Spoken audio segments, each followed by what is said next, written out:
Ассалаумағалейкум достар, сіздермен ауылдағы гараж арнасы тез видео түсіріп тұруға тырысып жатырмыз. Енді күнде видео түсірмесек те, әйтеуір аптасына бір рет немесе екі рет видео шығып отыратын болады бұйырса. Енді түрімді көрсетпей-ақ қояйын, түрі не важно болып тұр қазір. Негізгі жұмыс, үлкен жұмыс ол қазір сыртта тұр. Өйткені көп уақыт болды, үлкен жұмыс деп айтатындай. Оны кейінде көрсем, пока мына бір Mercedes 140 кабанды бояп жатырмыз. Бұл полный боялады. Енді қазір общий машинаның жылтырын бәрі полный алып тастады. Машина жалпы қатты ұрылған, соғылған жері жоқ. Капотта краска 8 или 9 слой краска болған.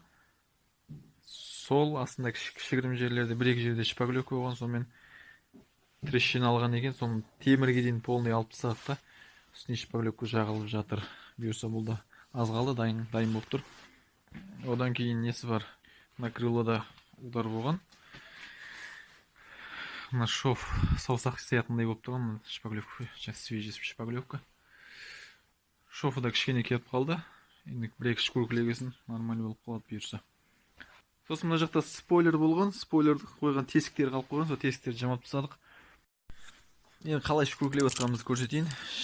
Мынау сеточный наждак. Бұл рубаныкінікі негізі ұзын болады. Бұл енді ана шкуркеге, ана наждакқа қарағанда қымбаттау.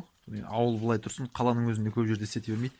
Ағашқа жабыстырып алдық та шкуркілейміз. Бұның бізге қазір плюсы, сумен жұмыс істеген тиімсіз, өйткені гараждың өзін жылыту қиын. Қазір влага былай да былай көп болып тұр. Сумен істегесін, бұл суды кептіру керек, қайта жағу үшін оны біраз уақыт кетіп қалады. Соның үшін сетка наждакпен жұмыс істеп жатырмыз.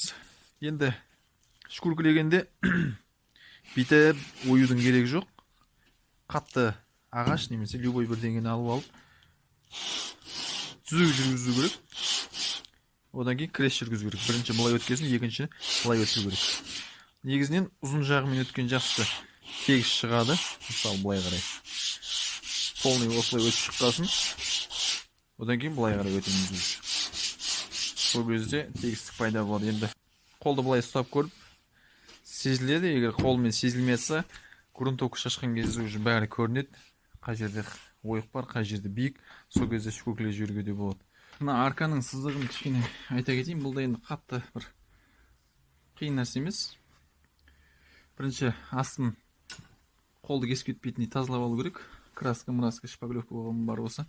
Сосын қаланды алып, примерно сызық жібереміз. Мысалы, ескі сызық мына жерде тұрған, ескі арканың сызығы. Бізде осыған шамалаймыз, енді ол четкий шығады деп айта алмаймын, четкий шықпайды да. Бізге маңызды емес ол. Кішкене жобаласа болды. Енді кішкене қисайып кетті, бірақ өсіп тұрып шпаклевканы жағамыз. Мынаға бөлек жағамыз, мына жаққа бөлек жағамыз. Одан кейін жағылған шпаклевканы былай аламыз. Сызыққа дейін, сызықты өтеп тастамай, сызыққа дейін шкуркете береміз осылай. Бұнда крес, былай шкуркете береміз. Осылай шкуркете бергенде бұл сызыққа дейін өзі-ақ тегістеліп шығады. Егер тегістелмей жатса, ол бірден көзге түседі. Егер көзге түспей жатса, қисық емес екен, ол грунтовкадан кейін шығады. Егер грунтовкадан кейін қисық болып жатса, оғанда кішкене шкуркетіп жіберсе, или шпаклевка жағып жіберсе болады. Шпаклевканы нөлден қалай жағу керек екенін келесі видеоларда көрсетемін. Қазір мынаның үстіне қалай жағу керек екенін көрсетемін. Мына жерге шпаклевка жағу керек. Оның үшін алдымен шкуркіленген шаңды, мына бетіне тұрған шаңды жақсылап тазалап алу керек. Егер бұл тазаланбай үстіне прям жағылатын болса, онда мынаумен жағылайын деп отқан шпаклевка дұрыс бірікпейді. Сосын уақыт өте келе ортасы сынып, трещина алып, шпаклевка көтеріледі. Оның үшін алдымен мен кесікшемен жақсылап шаңды тазалайын.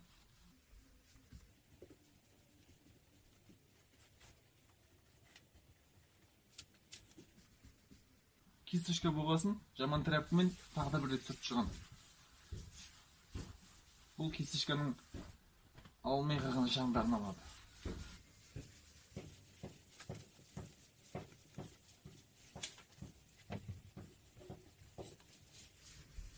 Сосын обезжирка. Обезжиркаға біз растворительді пайдаланып жатырмыз, 647. Енді растворитель шпаклевканың арасына сіңіп көтеріп тастау мүмкін деген қорқыныш бар, бірақ бізде ондай әлсіз жер жоқ, бәрі әр слой сайын тазаланып шпаклевка жағылып отыр. Соның үшін қорықпай расстроительмен істете береміз.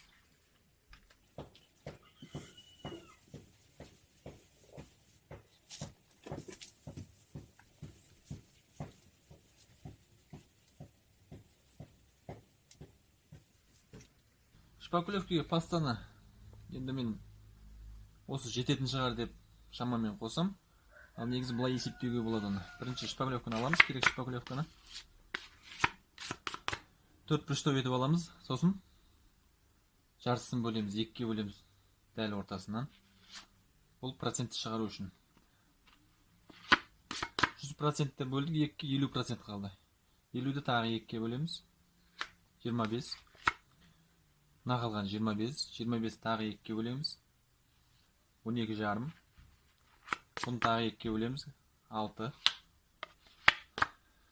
Бұл қалған тағы да 2-ге бөлеміз, сонда 3 қалады. Демек, мынанша бізге паста қосу керек. Осыған дейін қосамыз, бұдан көп болып кеткені болмайды, өйткені 3% деп көрсеткен. Етіп қосып аламыз. Сосын бәрін жақсылап араластырамыз.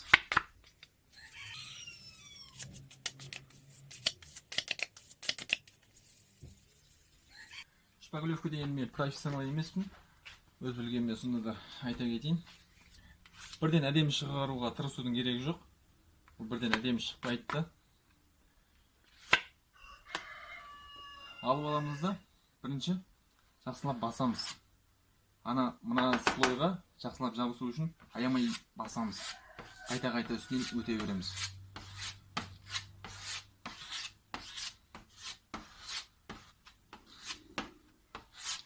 Теп-тексеп шығарудың керегі жоқ. Кішкене көбірек қалдырып қойған жақсы, шкуркамен алынған кезде нормально болады.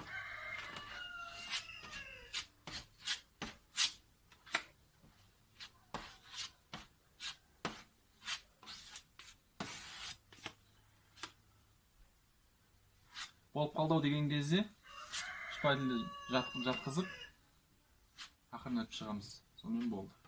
Бетінде тесік қамау керек, ішінде ауа қамау керек.